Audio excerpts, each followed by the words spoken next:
Are you guys getting tired of seeing Roadrunners yet? I'm not. Because, as you can see, we got another one. This one is... Oh, how do I use a word to describe the car? Um, Interesting? Maybe confusing? It's a really cool car, so I'm gonna do a walk around, talk about it, show you the goods, the bads, and the uglies. And just give you guys an overview of what we just got. First of all, there's the hood. We got hood inserts for it. It's a just standard Roadrunner hood. This is not an air grabber car or anything. Um, Fender tag's missing, but the guy that we got the car from has it. He's going to send it. This was a pretty cool car. This was T5 kind of coppery color with tan bucket seat console 4-speed interior. But it was a vinyl top car, and it was a tan vinyl top, which to me that really kind of takes away from it. So if we ever were to follow through with this one and actually build the car, it would probably be getting a black vinyl top, just because it would look a whole lot better. But the fenders are solid. Really like the keystones on it, and those old tires are really cool too. Torque twister Positraction. I can't say I've ever seen those before, but maybe they were common, I don't know. It's a little Roadrunner guy. Like I said, it was a T5 copper color. It's not this um, butterscotch yellow that they repainted it. And they painted the top, as you can see. And they probably did a decent job back when it happened, but it's gotten old over the years. Trunk lid doesn't look that bad in the thing here, but all there's kind of bashed in, and there's a dent right there. But it's a really, really solid trunk lid. You could probably get in from the backside and actually pop it back out. There's some of that kind of copper color. See if I can get this open here. First try. Trunk is super solid. No holes. You might see little like spots that look like light. That's just like paper and stuff that was in here. Here's that color, that T5 copper-ish color. That's a metallic. It's got a couple stickers. That's like the back of a race car looking thing. There's the 43 STP car, Richard Petty stuff. Carter Competition Series. I don't know what that sticker was at some point. There's another Carter sticker, and then there's the original jack instructions. Wheelhouses are good. That one's dented, but that one's perfectly fine over there as far as in the trunk. Here's another view of how that deck lid kind of took a beating. Closes real nice. I do have bumpers for the car here. They're really nice and shiny, but as you can see as I'm kind of walking the light across it, they're a little bit wavy. I don't know why, but I think these were re-chromed originals that they just didn't straighten out very well, or I don't know. Here's the original latch tray from the car that somebody chromed, as well as latch tray support brace, so hood latch, there's hood latch mechanism, there's another brace, there's all kinds of stuff that they chromed for, once again, whatever reason, I don't know. There's the hood hinges, they're chrome. And then here's this side of the car. This quarter panel is the bad side. It needs, from about here up, over, and down, and then from that body line and lower. And it will need some repair to the trunk extension back in this area as well. But it also will need some work to the outer wheelhouse lip, just probably from about here up an inch maybe or so, and then back down. The frame rails and everything on this car are perfect. One of them, there was a hook attached to it, and it did end up putting about a 3, maybe 4-inch rip in the frame rail, but it didn't hurt it. Like I said, tan interior. Here's that copper color again. Here's the floor. Really solid, solid floor. Like I said, it was a console car, and somebody ended up kind of butchering the process of taking the console brackets out. I don't know why they did that, but they thought that it was necessary to do that, so they did that. Dash is in really good shape.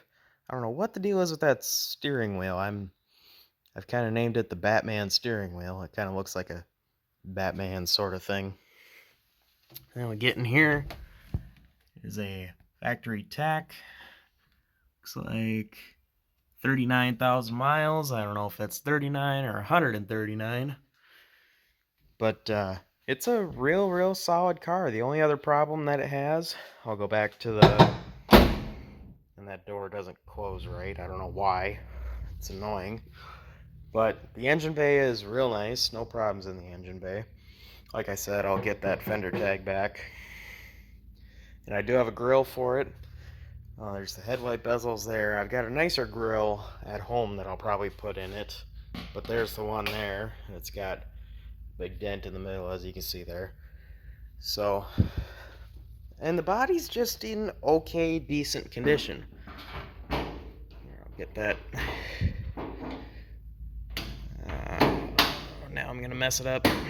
There it goes. Of course, I get it the first time, but have to go multiple times on the next try. I don't know what happened there, but something came up and crunched the kind of axle above the axle. There's no damage other than that. It just, something hit pretty hard there and ended up ripping the metal. You could pound that back down in place and weld the metal back together. I don't know how that happened. There's a chance that it had a different rear end in it, and the rear end blew up and threw chunks there, but I really don't know. I'll get that closed up there. And this car is a heck of a project. Like I said, quarters need a little work. Needs work behind the wheel there. And a little tiny bit up here might be a little bit of pinholes, but the wheelhouse is perfect. And it's just interesting to see one in this condition that the floors and trunk are so solid, yet it does have some rust in some other areas. And the keystones really make the car, in my opinion. But anyways, it's kind of the rough what the car is.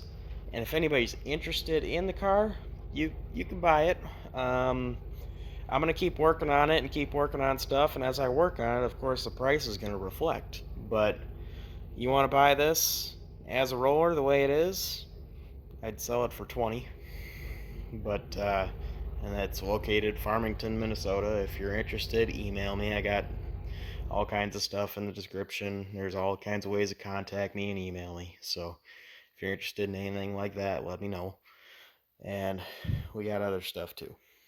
If you're looking for a project, let me know. Got that Cornet 500. Got this B7 Roadrunner. Got that Sunfire Yellow Roadrunner. That one we're not really wanting to let go of, but it could be bought.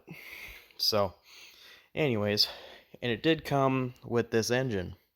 And for 20, you're not getting this engine, and you're not getting much of anything. I mean, you'll get the seats and stuff for it, and you'll get the hood, and you'll get the bumpers, you'll get the grill, you'll get the supports, you'll get all that stuff that's gonna make the car mostly complete aside a driveline. And you can put whatever you want in it. But this 383 came with, it kind of matches the theme of the rest of the car. Interesting, borderline confusing as to what they were doing. These pistons are pretty nice. They're pretty close to the top, I'd say, just based on guessing and feeling based on just my hands. 10 to 15 thousandths down from the hole, and there's about a 7 cc dish, so it'll put you right in the neighborhood of 9-to-1 compression. Any Mopar guys will see that, and they'll see That's not right. So at one point the deck was resurfaced, and somebody thought it'd be a good idea to restamp it 383 HP. We don't know if it was an HP 383. And this is not original to that car or anything. This is just a different 69, supposedly, HP 383. Anyone that knows anything is going to say, oh, well, it's supposed to have a year letter and then 383, and then might have date codes here or here, then the HP would be in the corner. Well, that's obviously not what's going on here.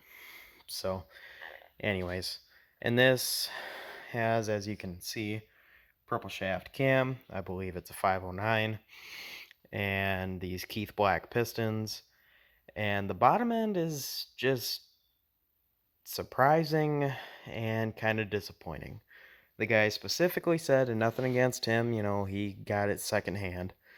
He said specifically that the guy that built it said it's got a forged crank. It's got a good forged crank. So, I'll try to flip under here. Does that look like a forged crank to you? No. That is a cast crank. You could tell. Look at how sharp the lines are. That is a cast crank. And it is stock rods. And they didn't really make 383s with cast cranks. So that crank's out of a 400, most likely. So, once again, very just confusing, like, what? What do you mean it's a cast crank in a 383? And it's got a steel crank style balancer, but there's no sign of any balancing that's been done to the cast crank. So I have a feeling it should have a different balancer on it, and if this was to actually run, it might be out of balance and it may have problems. So we're just going to leave this to the side. I have a friend that is looking for a complete kind of rotating assembly and all that, so might just sell that to him out of this block. And this block is, I don't want to say it's junk, but it's bad. Anybody that's ever dealt with a starter ear broke off, you know the trouble that it can cause. And yes, it can be fixed, but it just depends on how much work you want to put into stuff. And 383s are somewhat plentiful. We'll just have to see what happens. And let me know what you guys think about this. I mean, it's got good pistons, and it had those 906 heads on it that looked like they had a valve job and stuff. And it had that water pump with the motor plate, and nice windage tray. The pan's kind of dented up. It had that cast iron intake, and I don't know why somebody would put that cast iron intake on something with good pistons and bigger cam. I guess if you're trying to choke an engine, yeah, go ahead. But anyways, just want to give an update on projects going on. So we got that, and we got a whole bunch more. So if you want to contact me about this, you can. Leave me an email or something. But I'm gonna leave it at that. Hope everybody's doing well, and I'll see you guys in the next one.